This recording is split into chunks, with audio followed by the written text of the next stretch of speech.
마가복음 5장 1절에서 20절 말씀 우리 교독으로 함께 읽도록 하겠습니다. 예수와 제자들은 호수 건너편 거라사 지방으로 갔습니다.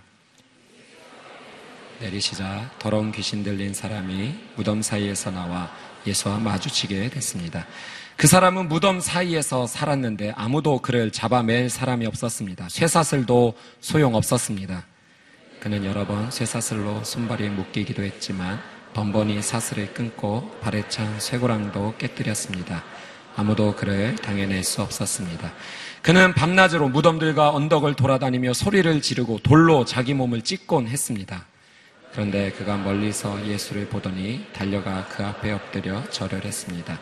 그러고는 찢어질 듯 큰 소리로 외쳤습니다. 지극히 높으신 하나님의 아들 예수여, 제가 당신과 무슨 상관이 있습니까? 제발 저를 괴롭히지 마십시오.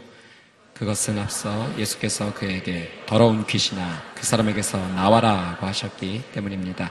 그때 예수께서 물으셨습니다. 내 이름이 무엇이냐? 그가 대답했습니다. 내 이름은 군대입니다. 우리 수가 많기 때문에 붙여진 이름입니다. 그리고 예수께 자기들은 이 지방에서 쫓아내지 말아달라고 간청했습니다. 마침 큰 돼지떼가 거기 비탈진 언덕에서 먹이를 먹고 있었습니다. 더러운 귀신들이 예수께 애원했습니다. 우리를 저 돼지들 속으로 보내주십시오. 그 속으로 돌아가게 해주십시오. 예수께서 허락하시자 더러운 귀신들이 나와서 돼지들에게로 들어갔습니다. 그러자 2,000마리 정도 되는 돼지떼가 비탈진 뚝을 내리달아 호수에 빠져 죽었습니다. 마을과 그 일대로 달려가서 이 사실을 알렸습니다. 사람들은 무슨 일이 일어났는지 구경하러 달려나왔습니다.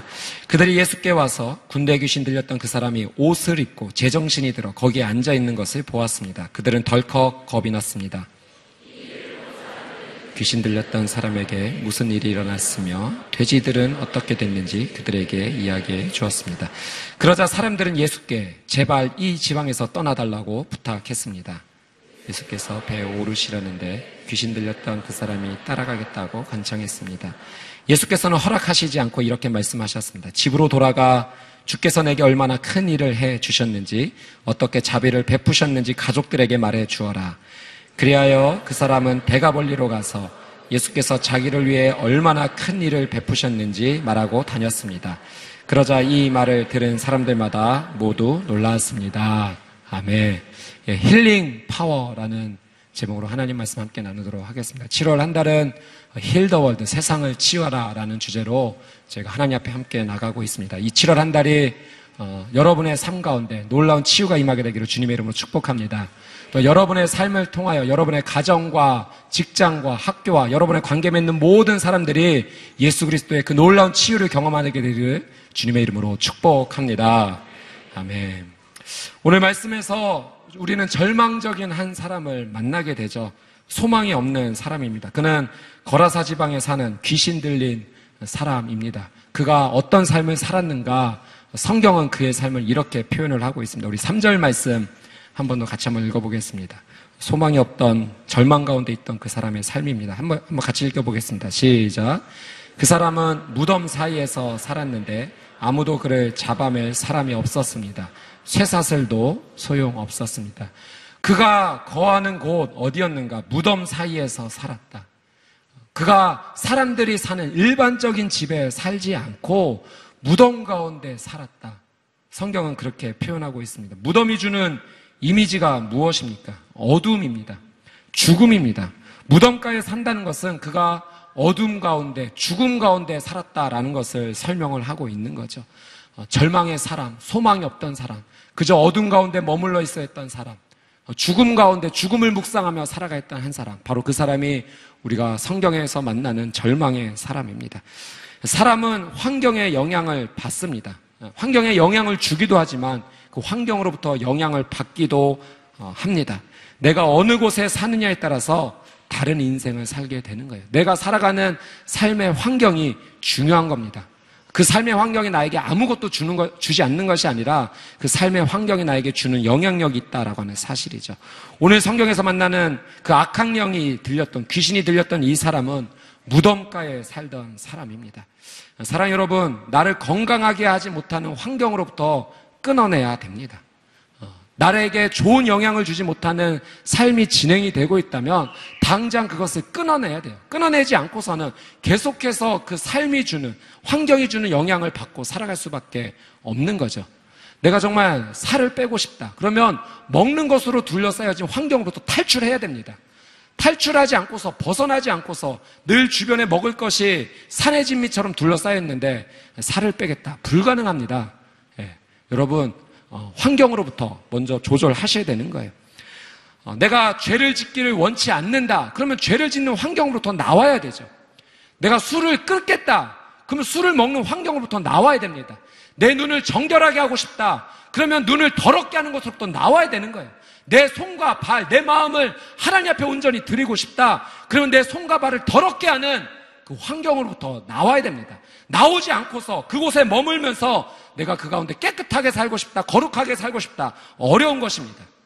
나를 힘들게 하는, 나쁜 영향을 주는 그 환경을 우리는 끊어내야 된다라고 하는 사실입니다. 오늘 여러분의 삶 가운데 예수 그리스도의 이름으로 권면합니다. 여러분에게 나쁜 영향을 주는 그 모든 것들이 예수의 이름으로 끊어지게 되기를 주님의 이름으로 축복합니다. 결단하십시오. 결단하지 않고서는 변하지 않는 거예요. 무덤가에 살았다라는 것은 또는 이런 의미입니다. 사회로부터 단절되었다. 정상적인 삶을 살지 못한 거죠. 모든 관계로부터 끊어진 삶을 이 사람이 살았던 것입니다. 건강한 공동체로부터 단절이 된 거예요. 사랑 여러분, 공동체가 우리의 삶 가운데 얼마나 중요한지 모릅니다. 나 혼자 잘 살 수 있을 것 같죠? 모든 것이 갖춰주면 행복할 수 있을 것 같죠? 아니요, 그렇지 않은 거예요. 사람은 혼자 살 수 없는 존재입니다. 하나님께서 에덴 동산을 만들어 주셨어요. 얼마나 완벽한 환경입니까? 그런데 아담 혼자 살아가는 것을 하나님께서 보시기에 안타까워하셨어요. 그래서 아담에게 하와를 붙여주신 거예요. 혼자 있는 것이 쓸쓸해 보여서, 혼자 있는 것이 안 돼 보여서 돕는 배필을 하나님께서 붙여주신 것입니다. 건강한 공동체에 내가 거한다는 것은 얼마나 중요한 일인지 모릅니다. 제가 이런 이야기를 한번 읽어보았는데요. 미국 펜실베니아에 로제토라는 마을이 있다고 합니다. 왜 이 마을이 로제토라는 이름이 지어졌는가? 이탈리아의 포가지방에 로제토라는 마을이 있었는데 그 지역에서 이민 온 사람들이 한 명, 두 명 모여 살게 되어서 자기가 살던 마을의 이름을 그대로 따와서 로제토라고 이름을 지었던 것입니다. 이 로제토라는 마을이 그 당시에 아무에게도 알려지지 않았어요. 단 한 사람이 방문하기 전까지는. 누가 방문했는가? 한 의사가 방문을 하게 됩니다. 울프라는 의사가 이 로제토라는 마을을 방문을 하게 되는데 아주 재미있는 사실을 발견을 하게 돼요. 이 로제토 마을에 사는 사람들 가운데 65세 이상 되는 이 남성들이 심장질환에 거의 걸리지 않는다는 사실을 알게 되었습니다. 그 당시 미국 사회 65세 이상의 사망 원인 1위가 심장마비였어요. 그런데 이 마을 사람들만 유독 그 심장질환의 흔적이 없는 것을 발견을 하게 되죠. 이곳에 머물면서 적극적으로 연구를 했는데 결과는 더욱 충격적이었던 거죠. 55세 이하는 심장마비로 절대 죽은 사람이 한 사람도 없었고 그 흔한 심장질환 흔적조차 보이지 않았고 65세 이상에서 심장마비로 죽는 사람은 미국 평균의 절반 이하에도 미치지 않는 수준이었습니다. 무엇이 이 마을을 이렇게 건강하게 만들었던 것일까? 연구했어요. 식단일까? 이탈리아에서 먹었던 그 식단을 그대로 가져와서 그 식단이 이 사람들을 건강하게 만든 것일까? 한번 조사해봤더니 단 것도 너무 많이 먹고 비만과 허덕이는 모습을 보게 되었습니다. 운동을 열심히 하는가? 조사해봤더니 그렇게 운동도 열심히 하지 않는 모습을 알게 됐어요. 유전일까? 그 로제토 출신의 사람들이 특별한 유전을 가지고 있는 것일까? 그 로제토 출신의 그러나 다른 지역, 미국 다른 지역에 사는 사람들을 조사했는데 그들도 미국 사람들과 평균과 같은 심장질환을 앓고 있는다는 것을 알게 되었습니다. 유전은 아니었어요. 그럼 그 지역이 특별한 것일까? 로제토 마을 주변의 두세 마을을 조사해봤습니다. 그랬더니 심장질환의 사망률이 3배나 높은 것을 알게 되었죠. 수수께끼 같은 이 문제의 해답은 무엇입니까? 식생활도 아니고 운동도 아니고 유전도 아니고 지역도 답이 아니었어요. 우연히 그 이유를 알게 되었는데 이 로제토 마을 사람들의 특별한 생활 습관을 알게 됩니다. 이들은 그냥 길거리를 지나가다가 마을 사람들과 만나게 되면 한참이나 그 자리에 서서 이야기를 나누는 것을 알게 되었어요. 그리고 미국 평균 생활 이상으로 서로가 서로를 초대해서 뒤뜰에서 음식을 많이 만들어 먹고 나눠 먹는 모습을 보게 됩니다. 마을의 사회적인 구조를 파악해 보니까 일종의 확장된 가족 집단, 대가족 집단이다라고 하는 것을 알게 된 거죠. 한 지붕 3대가 모여 사는 일은 꽤 흔했고, 나이 드신 분들은 젊은이들로부터 존경을 받았고, 또 마을의 중심에 교회로부터 종교 생활, 그것이 마음의 평화를 지켜주었고, 2,000명 되는 마을의 주민들 가운데 22개나 되는 마을의 시민 모임이 자발적으로 생길 정도로 이 마을은 서로가 서로를 아껴주고 위해주는 마을이었던 것입니다. 평등주의 정서가 퍼져 있었고, 부자는 거들먹거리지 않고 가난한 자들을 돕는 그런 마을의, 대가족 마을의 형태를 띠고 있었던 거죠. 당시 개념, 장수하는 개념은 유전자에 있다라고 생각을 했습니다. 특별한 유전자가 이 사람을 오래 살게 한다. 근데 이 울프라는 의사가 새로운 의견을 제시한 거예요. 유전자가 장수를 결정하는 것이 아니라 공동체가 장수를 결정한다. 오래 살고 싶은가? 한 가정 안에 3대가 모여 살면 된다. 서로 잡담을 나누는 삶을 살면 된다라는 새로운 이론을 발표했던 것입니다. 사랑 여러분, 공동체가 우리의 삶 가운데 얼마나 중요한지 몰라요. 내가 그 공동체에 속해 있다라는 사실 하나만으로 내가 보이지 않는 많은 것들을 얻을 수 있다는 거죠. 건강한 공동체에 속해져 있다는 사실 하나만으로도 내가 영적으로 다시 살아날 수 있다라고 하는 사실입니다. 근데 오늘 만나는 절망의 사람은 그 공동체로부터 끊어진 삶을 살았던 거예요. 사랑 여러분, 혹시 여러분의 삶 가운데 공동체가 혹시 끊어지고 있는 삶을 지금 진행하고 있지는 않습니까? 위험한 거예요. 공동체로부터 떨어진다는 것은 내 생명이 위험한 일입니다. 공동체를 나오게 되면 영적으로 나빠질 수밖에 없는 거예요. 우리는 특별히 하나님과의 교제가 일어나는 건강한 공동체에 속해 있기로 노력을 해야 됩니다. 물줄기가 닿는 곳에, 물이 흐르는 곳에 자연적으로 나무가 자라고 꽃이 피고 열매가 맺는 거예요. 하나님의 거룩한 생명의 물줄기가 닿는 공동체 안에 머물러야지만 내 인생의 잎이 다시 한번 돋아나게 되고 꽃이 피어나게 되고 열매가 맺히는 것입니다. 하나님과의 교제를 계속 이뤄나갈 수 있는 건강한 공동체를 어떻게 이뤄나갈 수 있는가? 저는 그것이 기도라고 생각을 합니다. 이사야 58장 말씀에 보면 하나님께서 금식 기도에 대해서 주시는 말씀이 있어요. 금식에 대해서, 기도에 대해서, 온전한 신앙 생활에 대해서 하나님께서 원하시는 그 거룩한 말씀을 우리에게 권면을 해 주십니다. 온전한 금식을 하는 자, 온전한 기도를 하는 자, 온전한 신앙 생활을 하는 자에게 하나님께서 이런 축복을 주시겠다라고 말씀을 해 주세요. 이사야 58장 11절 말씀인데요. 어떤 축복이 임하는지 같이 한번 보도록 하겠습니다. 같이 한번 읽어보겠습니다. 시작. 여호와께서 너를 언제나 이끄시고 땡볕이 내리쬐는 마른 땅에서도 배불리시며 내 뼈를 단단하게 하실 것이다. 너는 마치 물된 동산 같고 물이 끊어지지 않는 샘 같을 것이다. 하나님께서 이거 외에도 놀라운 축복을 여러 가지 말씀하세요. 그런데 저는 오늘 이 말씀이 너무나 좋습니다. 하나님 앞에 온전한 기도의 생활을 하는 자, 하나님 앞에 온전한 신앙으로, 온전한 금식으로 나가는 자, 이런 축복이 있을 것인데 하나님께서 이런 축복을 주신다는 거죠. 너는 마치 물된 동산 같고 물이 끊어지지 아니하는 샘 같을 것이다. 너는 마치 물된 동산 같고 물이 끊어지지 않는 샘 같을 것이다. 이 축복이 여러분에게 임하게 되기를 주님의 이름으로 축복합니다. 아멘. 얼마나 놀라운 축복입니까? 물된 동산, 물이 끊어지지 않는 샘. 온전한 기도를 하는 자에게 하나님께서 이런 축복을 주신다는 거예요. 산속에 솟아나는 샘물 보신 적 있으십니까? 맑고 깨끗한 물이 끝도 없이 솟아나는 것을 여러분 본 적이 있으세요? 그 물이 흘러가는 곳마다 생명이 피어나게 되는 거예요. 하나님 앞에 온전하게 기도하고 신앙생활을 하는 자에게 하나님께서 그 생명의 물줄기를 흘려 보내주시는데 그 물줄기를 통해서 생명이 시작된다라고 하는 사실입니다. 사랑 여러분, 기도하는 삶을 사셔야 돼요. 건강한 공동체 안에 머물기 위해서 우리는 기도의 삶을 포기해서는 안 됩니다. 영적으로 살아나가기 위해서, 죽어가는 모든 것을 끊어내기 위해서 기도는 반드시 필수입니다. 왜냐하면 기도는 하나님과 연결되는 가장 중요한 순간이기 때문에 그렇죠. 하나님의 그 무한한 깨끗한 그 거룩한 물 저장고에 우리가 호수를 꼽는 것이 바로 기도의 시간이기 때문에 그래요. 하나님께 호수를 꼽는 순간 바로 내 삶이 물된 동산이 되는 거죠. 끝도 없이 솟아나는 샘물과 같은 인생을 내가 살게 되는 것입니다.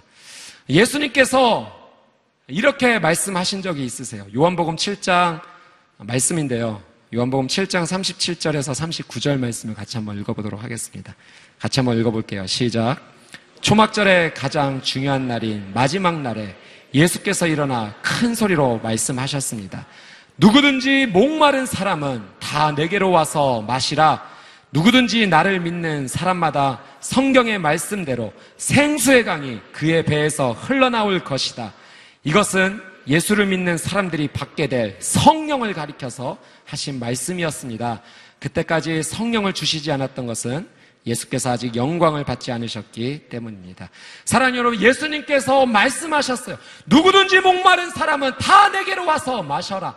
누구든지 목마른 사람은 다 내게로 와서 마셔라. 누구든지 나를 믿는 사람마다 성경의 말씀대로 생수의 강이 그의 배에서 흘러나올 것이다. 아멘.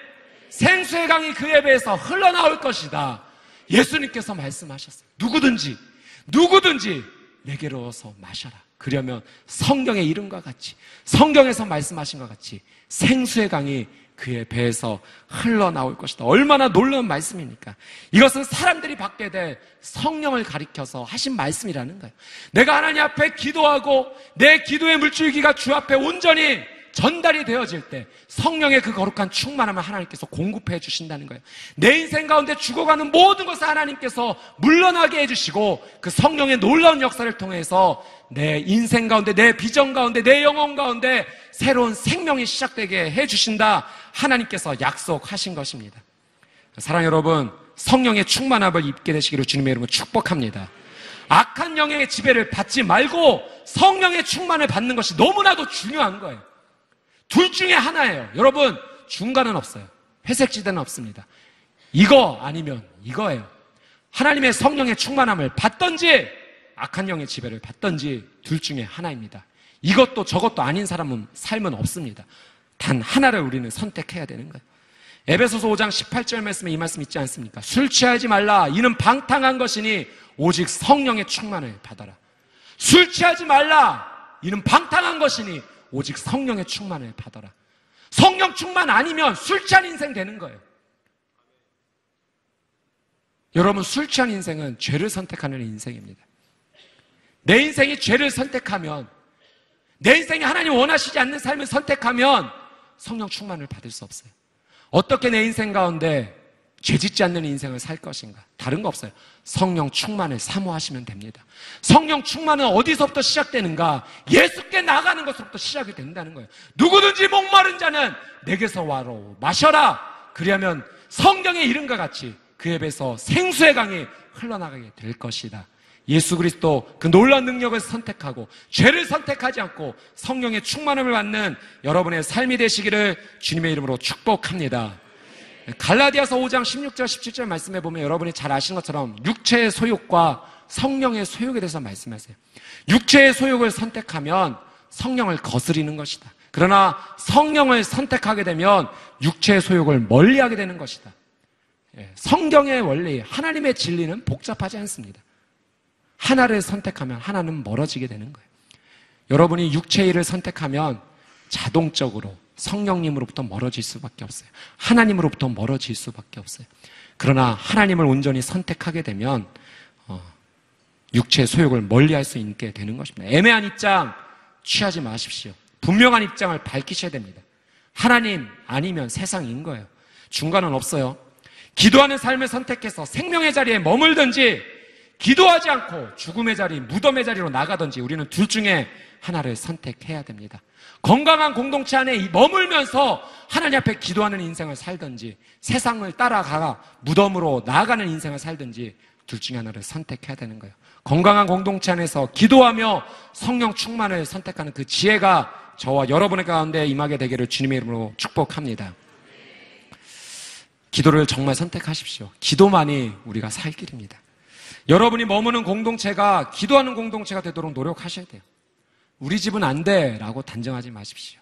우리 엄마, 우리 아빠, 우리 형제, 우리 자매는 더 이상 소망이 없어, 더 이상 가망이 없어 라고 단정 짓지 마십시오. 여러분이 기도하시면 돼요. 내가 기도 시작하면 되는 거예요. 내가 기도 시작하면 내가 머무는 그 공동체 가운데 하나님께서 생명의 물을 흘려보내주시기 시작하실 거예요. 안 된다라고 말하지 마십시오. 내가 기도하기 시작하면 내가 머무는 공동체는 살아나게 돼요. 내 직장은 안 돼, 내 학교는 안 돼라고 단정 짓지 마십시오. 더 이상 할 수 없어, 가망이 없어, 불가능해, 소망이 없어, 이제는 절망뿐이야 라고 말하지 마십시오. 내가 기도하면 되는 거예요. 내가 기도하기 시작하면 내 힘으로 바꾸는 것이 아니라 성령의 거룩한 능력이 물줄기가 되어 흘러가서 내가 머무는 가정과 직장과 학교, 내가 머무는 모든 사람과의 관계 속에서 하나님께서 일하기 시작할 것입니다.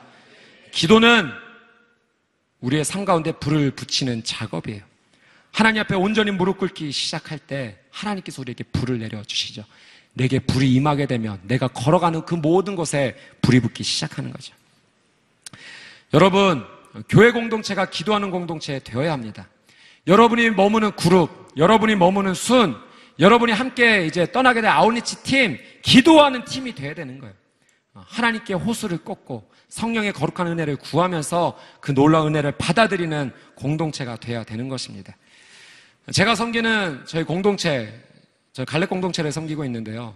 새벽 예배는 홀리스타가 진행이 되고 있습니다. 모든 대학 청년, 못누리교회 대학 청년부에서 홀리스타를 진행을 하고 있죠.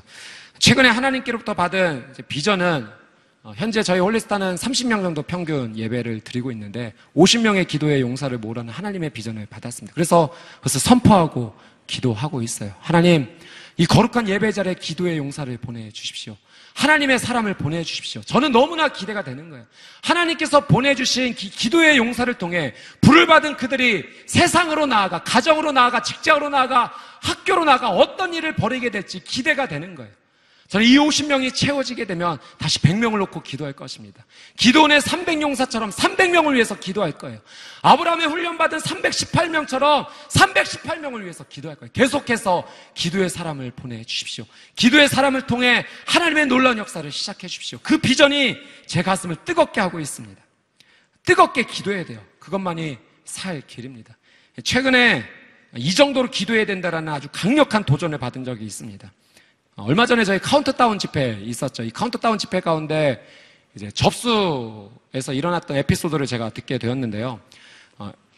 저희가 등록하신 분들에 한해서 카드 명찰을 나눠드렸습니다. 근데 그러실 분이 안 계시겠지만 혹여나 그러실 분이 계실 것 같아서 이 명찰을 다른 분에게 주고 하나 재발급해 주십시오라는 불상사가 일어날까봐 이 접수처에서 우리 간사님들이 간곡하게 권면을 하셨죠.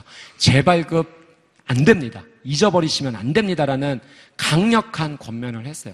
근데 한참 이제 오전 예배 정도가 끝나고 한 중년의 남자 성도님이 정말 안타까운 얼굴을 하면서 이 접수처에 찾아오신 거예요. 그리고 하시는 말씀은 제가 예배를 드리고 기도를 하고 있는데 기도하는 가운데 이 명찰이 없어졌다는 거예요. 정말로 정직하게 등록했다고 한 번만 더 내게 재발급을 해달라고 그 간절한 얼굴로 찾아왔던 것입니다. 그 이야기를 듣던 접수처에 있던 간사님이 빵 터지셨어요. 저 성도님 카드 명찰이 뒤로 돌아갔는데요.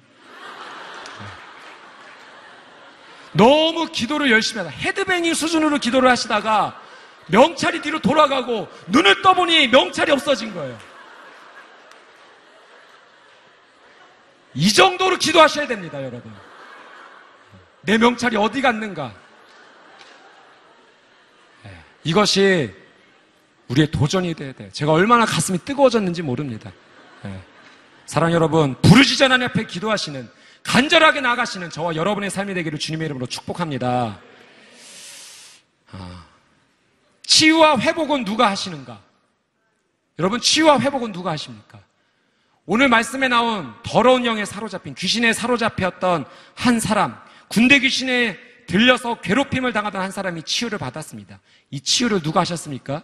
예수 그리스도, 예수님께서 하셨어요. 예수님만이 우리를 자유케 하시고 온전케 하실 수 있습니다. 자, 그러면 우리는 치유할 수 있습니까? 없습니까? 치유할 수 있어요. 어떻게? 마태복음 10장 1절이 이렇게 우리에게 설명을 해주고 계시죠. 우리 마태복음 10장 1절 말씀 같이 한번 보도록 하겠습니다. 함께 읽겠습니다. 시작. 예수께서 12제자를 부르셔서 그들에게 더러운 귀신들을 쫓아내는 권세를 주시고 모든 질병과 모든 아픔을 고치게 하셨. 한 번 더 읽어보겠습니다. 시작. 예수께서 12제자를 부르셔서 그들에게 더러운 귀신들을 쫓아내는 권세를 주시고 모든 질병과 모든 아픔을 고치게 하셨습니다. 예수님께서 권세를 주시면 우리도 할 수 있는 거예요. 나는 할 수 있습니까? 아니요, 나는 할 수 없어요. 나는 능력 없어요. 그러나 예수께서 내게 권세를 주시면 예수의 권세로, 예수의 능력으로 우리도 치유를 할 수가 있는 것입니다. 나는 능력 없지만 예수님은 능력이 있습니다. 나는 할 수 없지만 예수님은 할 수 있는 거예요. 그래서 예수님과 함께하면, 예수님이 주시는 능력이 있다면, 예수님이 주시는 권세가 있다면 우리가 할 수 있는 것입니다. 그래서 우리가 해야 될 단 한 가지, 우리의 삶의 목적이 있다면 그것은 예수님께 연결이 되는 거예요. 예수님께 연결이 돼야지만 예수님으로부터 오는 그 권세를 우리가 받을 수 있지 않습니까? 예수님께 연결도 되지 않고 어떻게 우리가 그 권세를 받을 수 있겠습니까? 갈라디아서 2장 20절 말씀, 우리 같이 한번 읽어보도록 하겠습니다. 갈라디아서 2장 20절 말씀. 시작. 내가 그리스도와 함께 십자가에 못 박혔나니 그런즉 이제는 내가 사는 것이 아니요 오직 내 안에 그리스도께서 사시는 것이라. 이제 내가 육체 가운데 사는 것은 나를 사랑하사 나를 위하여 자기 자신을 버리신 하나님의 아들을 믿는 믿음 안에서 사는 것이라. 예수님께 연결된다는 것은 무엇인가? 나는 죽고 예수는 사는 거예요. 내가 예수 그리스도와 함께 십자가에 못 박힘으로 말미암아 나는 사라지고 나는 죽고 예수님만이 드러나게 하시는 것입니다. 그러면 드러나신 그 예수 그리스도의 놀라운 능력이 나를 통하여, 나를 도구로 사용하셔서 그 놀라운 치유와 회복이 시작이 되는 거예요. 나를 통해 치유자 예수님이 드러나는 것입니다. 사랑 여러분, 우리가 이제 아웃리치를 가죠. 복음을 들고 선교지의 땅을 밟습니다. 왜 가는 겁니까? 놀러 갑니까? 투어 가는 겁니까? 내가 이런 나라도 가보았다 흔적을 남기기 위해서 가는 겁니까? 아니면 내가 좋아하는 사람이 가니까 따라가는 겁니까? 왜 가는 겁니까? 생명을 살리기 위해서 가는 거예요. 그 땅에 죽어가는, 마치 무덤가에 머물고 있어 절망과 소망이 없는 가운데 살아가는 그 한 사람을 살리기 위해서 가는 거예요. 내가 전하는 그 복음으로 그 사람이 살아날 수 있기 때문에, 내가 그를 만나 나는 죽고 예수가 드러나는 것을 보여줄 때 그의 인생이 살아나기 때문에 가는 겁니다. 여러분이 만나는 한 사람이 얼마나 중요한지 몰라요. 1858년에 킴볼이라는 분이 주일학교 교사를 하면서 구두방에서 일하는 자기 주일학교 제자반 한 사람을 찾아가서 성경을 가르치고 복음을 전했습니다. 그가 예수님께 온전히 돌아오고 난 뒤에 하나님께 쓰임받는 사람이 되었는데, 그가 누군가? 바로 D.L. 무디예요. 19세기에 미국과 유럽의 영혼들을 뒤흔든 그렇게 하나님의 복음 전도자는 킴볼이라는 주일학교 선생님을 통해서 나타나게 된 것입니다. 한 영혼을 소중하게 여겼더니 그 한 영혼을 통해서 수많은 영혼들이 돌아오게 된 거죠.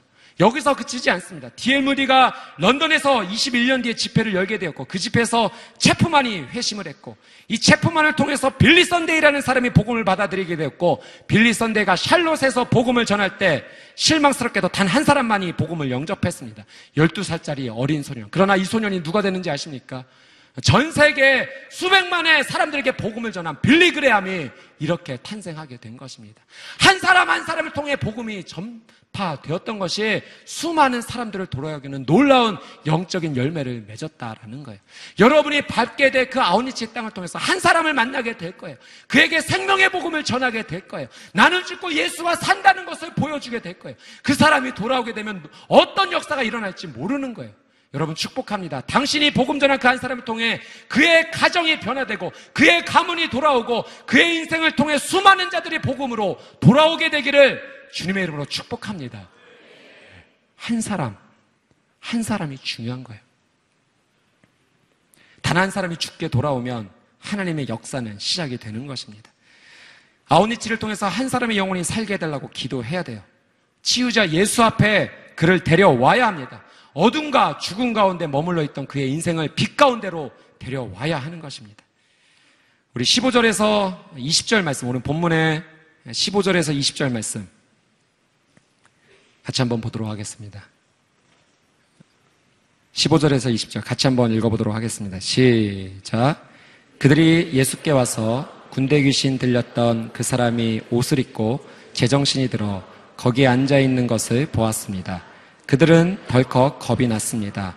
이 일을 본 사람들은 귀신 들렸던 사람에게 무슨 일이 일어났으며 돼지들은 어떻게 됐는지 그들에게 이야기해 주었습니다.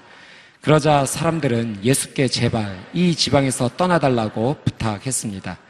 예수께서 배에 오르시려는데 귀신 들렸던 그 사람이 따라가겠다고 간청했습니다. 예수께서는 허락하시지 않고 이렇게 말씀하셨습니다.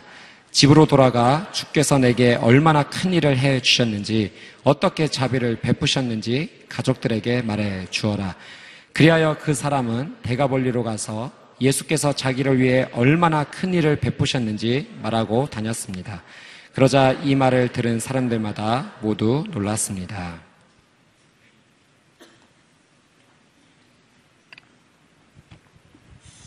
오늘 말씀에 저희가 함께 읽어보니 귀신 들렸던 악한 영에 귀신에 사로잡혔던 이 사람이 예수 그리스도, 치유자 예수 그리스도를 말미암아 온전한 삶으로 되돌아오게 된 것을 보게 됩니다. 제정신을 돌아왔고요. 옷을 입고, 그전에는 인간성이 파괴된 옷을 벗고 살아야 됐던 그런 인생을 살았던 사람이 옷을 입고 앉아 있었다라고 성경이 기록을 합니다. 사람들의 통제를 받지 못했던 인생이었어요. 통제하려고 했지만 그 통제 안에 거하지 못했던 사람, 사회 안에서 적응하지 못했던 사람, 그 사람이 예수님을 만나게 되고 온전히 회복된 것을 우리는 보게 됩니다. 그가 회복되자 정말 깨끗한 옷을 입고 예수님 앞에 앉아있게 된 거죠. 아름다움과 질서가 회복된 인생이 그의 삶 가운데 펼쳐지게 되었습니다. 오늘 이 말씀을 가만히 자세히 보면 예수님 앞에 두 부류로 반응했던 두 사람의 부류를 우리는 보게 됩니다. 첫 번째는 치유받은 사람입니다. 그가 어떻게 예수님께 반응했는가? 그가 온전한 치유를 받게 되고 온전한 회복을 경험하게 하고 나서 예수님께 예수님, 제가 주님을 따라가고 싶습니다 라는 반응을 보입니다. 주님을 따라가겠다라고 간청을 하죠. 그런데 예수님께서 어떻게 말씀하시는가? 허락하지 않으세요. 너는 나를 따라오지 마라. 그리고 집으로 돌아가서 너에게 어떤 일이 있었는지 하나님의 영광에 대해서, 예수에 대해서 이야기하라 라는 예수님의 말씀을 듣게 됩니다. 그래서 그가 대가볼리로 가서 예수님께서 어떤 큰 일을 베푸셨는지 그 거룩한 하나님의 놀라운 영광을 선포하는 삶을 살게 됩니다. 예수님께서 그에게 놀라운 사명을 맡겨주신 거예요. 사랑 여러분, 회복이 일어나면, 치유가 내 인생 가운데 임하면 그 뒤에 다음 스텝은 무엇인가? 회복과 치유가 임한 자에게 사명이 맡겨진다는 것을 보게 됩니다. 우리의 인생 가운데 아팠던 것이 다시 회복이 되고 건강하지 못했던 인생이 다시 건강하게 되면 이제 건강한 것으로 끝인가? 아니라는 거예요. 그 다음에 할 일이 있는 거예요.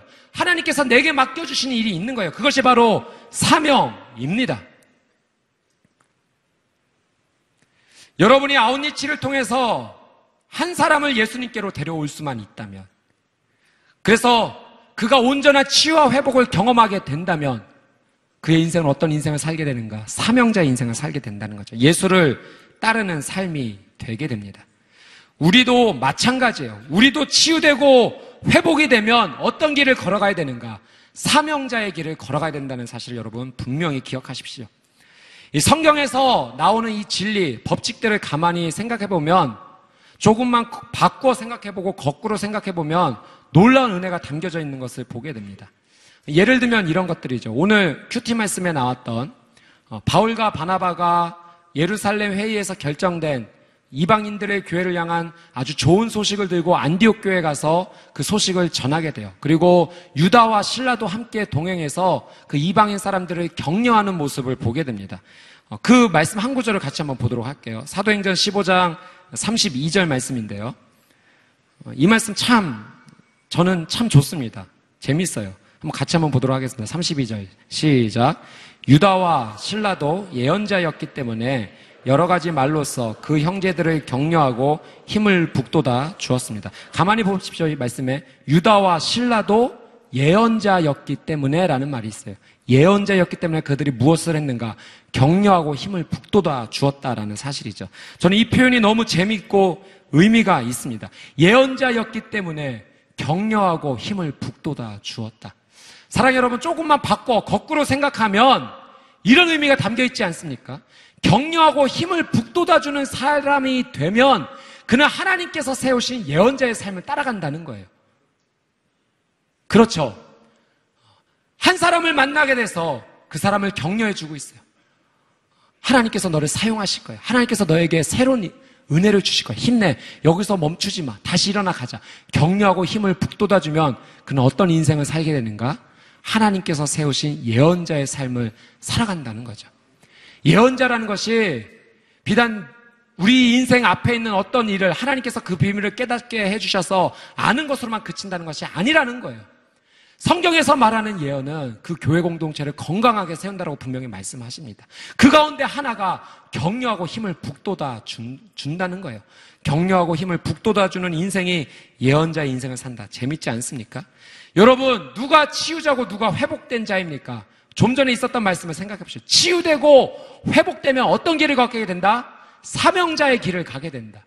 여러분, 그럼 반대로 생각하면 내가 사명자의 길을 가고 있으면 나는 어떤 사람입니까? 치유되고 회복됐다는 것이 증명된 인생이라는 거예요. 여러분, 그렇다면 이렇게 우리는 믿음의 도전을 할 수 있는 거예요. 아직 내 인생 가운데 치유와 회복이 온전히 임하지 않았어요. 그러나 나는 믿음으로 먼저 행하는 거예요. 주님이 말씀하신 사명의 길을 걷겠습니다. 치유와 회복은 그 뒤에 이뤄주셔도 좋습니다. 이것이 믿음 아니겠습니까? 주님 치유해 주시고 회복해 주시면 내가 그때 사명의 길을 가겠습니다가 아니라, 하나님, 내 인생 가운데 회복되어져야 될 모습, 다시 일어나야 될 가정의 모습, 제거되어야 될 삶의 많은 모습들이 있지만 그것이 정리가 되고 내가 예수의 길을 따르는 것이 아니라 내가 먼저 예수의 길을 가겠습니다. 내가 먼저 예수의 그 십자가의 길을 선택하겠습니다. 주님께서 말씀하신 그 좁은 길 마다하지 않고 걸어가겠습니다. 주님 이후에 주님 원하신다면 제 인생 가운데 치유와 회복을 명하여 주시옵소서. 이것이 믿음인 거예요. 열정을 주십시오. 선교하겠습니다, 전도하겠습니다가 아니라 먼저 선교하고 전도하면 그때 열정이 우리의 삶 가운데 임하는 거예요. 마음을 새롭게 해주십시오, 몸을 드리겠습니다가 아니라 내 몸을 먼저 주 앞에 올려드리면 그때서부터 내 마음이 새롭게 되는 놀라운 은혜의 역사가 있다라고 하는 사실이죠. 이것이 믿음이 아니겠습니까? 크리스찬은 믿음으로 살아가는 삶이에요. 어떤 증거가 있기 때문에 그 증거를 가지고도 나가는 삶이 크리스찬이지만 아직 내 손에 붙잡힌 바 된 건 아니지만 이루어질 줄 믿고 나가는 것이 크리스찬의 삶이다라는 사실이에요. 제가 재밌는 이야기 하나 들은 적이 있어요. 어떤 그림을 그리는 분의 이야기인데요. 이분이 잘생긴 사람, 미남, 미녀 그리는 거 굉장히 쉽다고 합니다. 이 전체적으로 미남, 미녀들은 균형이 맞고 대칭이 맞기 때문에 그 균형과 대칭을 이루어서 그리면 그냥 상대적으로 쉽게 그린다는 거예요. 그런데 상대적으로 못생긴 사람 그리는 것이 그렇게 어렵다고 합니다. 대칭이 무너져 내리면서도 사람 얼굴처럼 보여야 되기 때문에 굉장히 이 그림 그리는데 정성과 에너지가 들어간다는 거죠. 제가 그 이야기를 들으면서 이런 원리를 생각해 보았습니다. 사랑하는 여러분, 하나님께서 우리의 외모를 창조해 주셨죠. 상대적으로 조금 예쁜 사람이 있을 수 있고 잘생긴 사람도 있을 수 있습니다. 그런데 그 반대로 상대적으로 조금 그렇지 않은 분들도 계신 거예요. 누구에게 하나님께서 더 큰 에너지를 사용하신 것입니까? 잘 생각해 보십시오. 누가 축복받은 사람입니까? 네. 균형이 무너져 내리면서 사람 얼굴처럼 보이게 하려고 하나님께서 굉장한 에너지를 그에게 쏟아 부어 주신 거예요. 여러분, 반대로 생각하면 은혜가 있는 거예요. 제가 드리고 싶은 말씀은요, 눈에 보이는 대로가 아닌 더 깊은 하나님의 뜻을 생각해 보자는 거예요. 내가 다른 사람보다 더 힘든 어려운 상황 가운데 처해 있다. 왜 나는 이런 가시밭각 같은 인생을 살아가야 되는가? 여러분, 가만히 생각해 보면 그게 은혜인 거예요. 더 큰 하나님의 은혜가 주어질 것이기 때문에. 그래서 그 길이 불평이 되지 않는 거예요. 비록 삶의 문제가 해결되지 않는다 할지라도 내게 은혜를 베풀어 주신 하나님을 믿고 나가는 것이 바로 믿음이고 크리스천의 삶인 것입니다. 믿음의 행동을 해야 돼요. 치유되었기 때문에 사명자가 되는 것이 아니라 치유되지 않았지만 치유될 것을 믿고 믿음의 길을 먼저 걸어가는 것입니다. 그것이 믿음인 거예요. 믿음은 바라는 것들의 실상이요 보이지 않는 것들의 증거다. 히브리서 11장 1절이 그래서 증거하는 것입니다. 아직 눈에는 보이지 않지만, 아직 손에 잡힌 바 되지는 않았지만 그것을 이루어질 줄 믿고 나가는 것, 그것이 진짜 하나님의 자녀의 모습이다라고 하는 사실이죠. 크리스천은 눈에 보이지 않는 것들을 보이게끔 만드는 사람들입니다. 사랑하는 여러분, 축복합니다. 믿음의 사람이 되십시오. 사명자가 되십시오. 그러면 치유와 회복은 뒤따라오게 될 것입니다. 한 사람을 돌아오게 한 사람이 되십시오. 그 놀라운 은혜가 저와 여러분에게 임하게 되기를 주님의 이름으로 축복합니다. 오늘 성경에서 두 번째로 볼 수 있는 사람의 부류는요, 바로 이런 사람들입니다. 예수님을 향해 이 땅을 떠나달라고 요청했던 사람들이에요. 한 사람은 예수님을 따라가겠습니다라는 고백을 한 사람이고, 한 사람의 부류는 예수님 이 땅을 떠나주십시오 라고 요청했다라고 하는 사실이죠. 한 사람 안에 군대 귀신이 있었어요. 그 귀신들이 이제 돼지떼에 들어가게 해달라고 예수님께 허락을 구하죠. 예수님께서 허락하시자 성경에 의하니까 2,000마리나 되는 돼지떼가 호수에 빠져 죽게 됩니다. 자, 분명한 사실 우리가 아는 한 가지, 귀신은 멸망당할 존재라는 거예요. 여러분, 악한 영은 반드시 멸망당합니다. 이미 예수 그리스도께서 승리하셨습니다. 예수의 이름 앞에 이미 그 머리가 깨어졌습니다. 예, 악한 영은 멸망당할 존재라는 거예요. 여러분, 두려워하지 마십시오. 죽을 수밖에 없는 존재, 영원한 지옥에서 고통받을 수밖에 없고 멸망당할 수밖에 없는 존재다라는 것을 잊지 마십시오. 그 멸망당할 존재가 돼지떼와 함께 죽어버린 것입니다. 예수의 이름 앞에 쫓김을 받게 된 것입니다. 자, 한 가지 질문 있습니다. 왜 예수님께서는 그렇게 하지 않으셔도 될 일을, 그저 이 군대 귀신에게 멸망당하라 말씀하시면 한 번에 해결될 일을 왜 2,000마리나 되는 돼지떼와 함께 멸망시키셨는가? 왜 돼지떼를 함께 죽이셨는가? 이 질문입니다. 몇 가지 저는 이유가 있다고 생각합니다. 첫 번째는 이 귀신 들렸던 악한 영으로부터 고통을 받았던 자가 회복되었다는 것을, 이 악한 영에 사로잡혔던 이 사람에게 악한 영이 떠나서 완전하게 회복되었다는 것을 가시적으로 예수님께서 분명히 보여주시고자, 2,000마리나 되는 돼지떼가 몰사하는 것으로 그것을 보여주시고자 우리에게 보여주셨다, 증거로 삼아주셨다 생각을 합니다. 두 번째는 한 영혼의 가치를 알려주시기 위함이에요. 한 사람이 회복되는 것이 2,000마리 돼지떼를 희생하는 것보다 더 귀하다라고 하는 사실입니다. 예수님께서 말씀하셨어요. 천하보다 한 영혼이 귀하다. 여러분의 영혼이, 여러분의 인생이 천하보다 귀한 줄 믿습니다. 여러분, 함부로 여러분의 인생을 다루지 마십시오. 예수님께서는 이 세상을 다 포기하시고라도 여러분을 살리실 분이에요.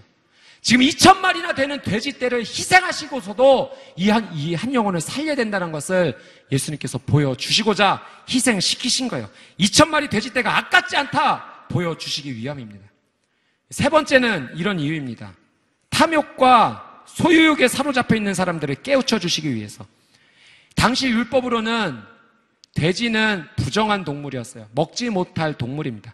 그러니까 이 돼지를 사육할 이유가 없는 거예요. 그런데 2,000마리나 되는 돼지떼를 길렀다는 것은 무엇입니까? 엄청난 소유욕에 사로잡혔다는 거예요. 말씀대로 살아가지 않는 사람들이 있었다는 거예요. 그들이 몰랐을까요? 알았어요. 그럼에도 불구하고 이 물질욕, 소유욕에 사로잡혀서 하나님 말씀대로 살아가지 않는 사람들에게 경고해 주시고자 예수님께서 보여주신 거예요. 이 돼지떼를 희생시킴으로 말미암아 하나님의 말씀을 지키는 것이 더 중요하다, 그 영적인 진리를 깨우쳐 주시기 위해서 보여주신 것입니다. 그런데 결국 사람들이 무엇을 선택합니까? 한 영혼이 더러운 귀신으로부터 해방되고 치유됐다는 것을 확인했으면서도 그들은 물질욕으로부터 떠나지 못했어요. 자신들의 돼지떼가 몰살당했다는 것을 그저 안타까워하고 예수님이 이 땅에 머물므로 말미암아 자신들의 소유가 더 손해를 입을까봐 그 놀라운 능력 가지신 예수님으로부터 떠나라라고 요청을 했다는 것, 말이 안 되는 거예요. 진짜 치유받아야 될 사람은 무덤가에 살았던 사람이 아니에요. 세상에 사로잡혀서 앞뒤 좌우를 분별치 못하고 살아가는 물질과 소유에 사로잡힌 바로 이 사람들이었던 것입니다. 사랑 여러분, 혹시 이 모습 내 모습 아닙니까? 눈앞의 욕심에 사로잡혀서 진정한 치유자 되시는 예수 그리스도를 거부하는 인생이 지금 내 모습 아닙니까? 치유되고 싶다고, 회복되고 싶다고 말은 하면서도 여전히 세상의 울타리 안에서 벗어나지 못하고 하나님을 사랑한다 말하면서도 그저 세상 가운데 머물러 있는 것을 더 중요하게 여기고 한 발자국도 떼지 못하는 모습이 내 모습 아니냐고요. 진짜 치유될 사람이 누구입니까? 세상을 선택하면 예수 그리스도를 선택할 수 없는 거예요. 하나님입니까? 세상입니까? 선택하십시오. 무엇이 진짜 자유이고 무엇이 회복인지를 구별해내야 됩니다. 회개해야 돼요. 돌이켜야 됩니다. 생명의 사건이 내 사건이 돼야 되는 거예요. 예수님께로부터 이 지역을 떠나달라고 말하는 것이 아니라 비록 2,000마리의 돼지떼가 희생됐다 할지라도 주님 진짜 치유받아야 될 사람은 나입니다. 저 귀신 들렸던 자가 아니라 내가 진짜 치유받아야 됩니다. 나와 함께 머물러 주십시오. 나와 함께 동행해 주십시오라고 외쳐야 되는 것이 바로 이 모습이 되어야 된다라고 하는 사실이죠. 아직도 무엇을 망설이고 있어요? 무엇을 위해 살아가는 인생입니까? 세상으로부터 인정받고 싶어서 아직도 하나님을 이용하고 싶은 인생으로 살고 있지는 않습니까? 아직도 세상을 놓지 못하는 그 갈등의 이유가 도대체 무엇입니까? 무엇이 여러분을 그렇게 올가매고 있는 건가요? 예수님께 떠나달라고 말하는 인생이 아니라 예수님께 머물러 달라는 그 인생을 고백을 해야 됩니다. 한 번도 나를 거절하지 않으신 하나님께 나가십시오. 세상은 내 인생 가운데 단물 다 빠지면 버립니다. 거절해요. 가차없이 잘라냅니다. 그러나 예수 그리스도는, 하나님은 한 번도 나를 외면하지 않으셨어요. 아무리 엉망으로 살고 있어도 하나님은 나를 한 번도 포기한다라고 말씀하지 않으셨어요. 언제든 돌아오면, 언제든 무릎 꿇으면, 언제든 아버지라고 부르면 있는 모습 그대로 나를 안아주셨어요. 내 모습이 엉망일지라도. 마치 비 오는 날 사랑하는 자녀가 그 진흙덩이에 놀다가 그 옷이 다 베려서 아빠를 만나게 되었을 때 흰옷 입은 하얀 와이셔츠 입은 아빠 달려가면서 안길 때 아빠가 거절하지 않는 것과 같아요. 그 더럽지만 있는 그대로 안아주는 거예요. 그리고 내 더러운 모습을 씻기고 깨끗한 물로 씻겨주고 깨끗한 옷으로 바꿔주시는 분이 바로 내 아버지, 바로 예수 그리스도 하나님이십니다. 사랑 여러분, 예수님만이 나를 회복시킬 수 있어요. 힐링의 파워, 그 능력이 누구에서 나오는가? 오직 예수 그리스도 그분에게서 나옵니다. 치유는 그분 앞에 나가는 거예요. 그분 앞에 내 인생 가운데 머물러 달라고 요청하는 거예요. 떠나달라고 말하는 것이 아니라 그 손을 붙잡고 함께 나가는 거예요. 올 이 여름, 이 7월 태양보다 더 뜨겁게 하나님 앞에 나가는 여러분의 신앙이 되기를 주님의 이름으로 축복합니다. 예수 그리스도를 붙잡는 여러분의 인생이 되기를 주님의 이름으로 축복합니다. 하나님과 동행하는 여러분의 인생이 되기를 주님의 이름으로 축복합니다. 생명의 사건을 경험하십시오. 능력의 이름 예수 앞에 나가십시오. 그 이름이 내 모든 인생을 변화시킬 뿐만 아니라 내가 속한 공동체도 회복시킬 줄 믿습니다. 예수의 이름이 가정을 회복시킬 것입니다. 예수의 이름이 직장을 회복시킬 것입니다. 예수의 이름이 학교를 변화시킬 것입니다. 예수의 이름이 우리의 공동체를 변화시킬 것입니다. 예수의 능력이 이 나라, 이 조국, 이 민족을 변화시킬 줄 믿습니다. 예수의 이름으로 나가는 저와 여러분이 되시기를 주님의 이름으로 축복합니다. 아멘.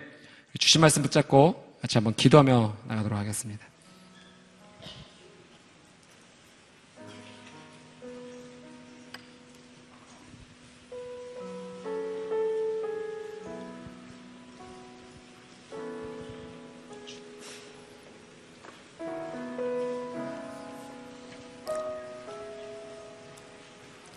사랑 여러분, 예수의 이름 외에는 길이 없어요. 아직도 뭘 망설이고 계십니까? 그 길에 들어서는 것이 생명의 시작입니다. 주저주저 할 것 없어요. 머뭇머뭇 할 것 없습니다. 우리의 선택은 오직 예수 그리스도가 되어야 합니다. 우리 시간 같이 한번 기도하며 나아갈 때 아직까지도 세상에 머물고 있었던 내 모습이 있다면, 아직까지도 예수 그리스도를 선택하지 못했던 내 인생에 잘못된 모습이 남아져 있다면, 예수님을 사랑한다 말하지만 예수님을 온전히 따라가겠다라고 말하지만 아직도 죄의 모습에서 벗어나지 못한 내 모습이 있다면 우리 이 시간 회개해야 될 줄 믿습니다. 이 시간 예수 그리스도 앞에 나아갑시다. 그 거룩한 십자가 앞에 나아갑시다. 그 거룩한 보혈만이 내 인생을 회복시킬 수 있어요. 그 거룩한 보혈이 내 영혼 가운데 임하게 될 때, 그 거룩한 보혈이 나의 삶 가운데 임하게 될 때 내 모든 더러운 죄악이 깨끗하게 용서받을 줄 믿습니다. 우리 시간 같이 한번 기도하며 나아갈 때 예수 그리스도를 집중하며 나아갑시다. 사랑하는 주님, 놀라운 주의 은혜를 허락하여 주시옵소서. 십자가의 보혈이 나를 살게 하여 주시옵소서. 내 모든 죄악이 예수의 이름 앞에, 예수의 보혈 앞에 용서받게 하여 주시옵소서. 우리 두 손을 들고 주여 세 번 외치고 동성으로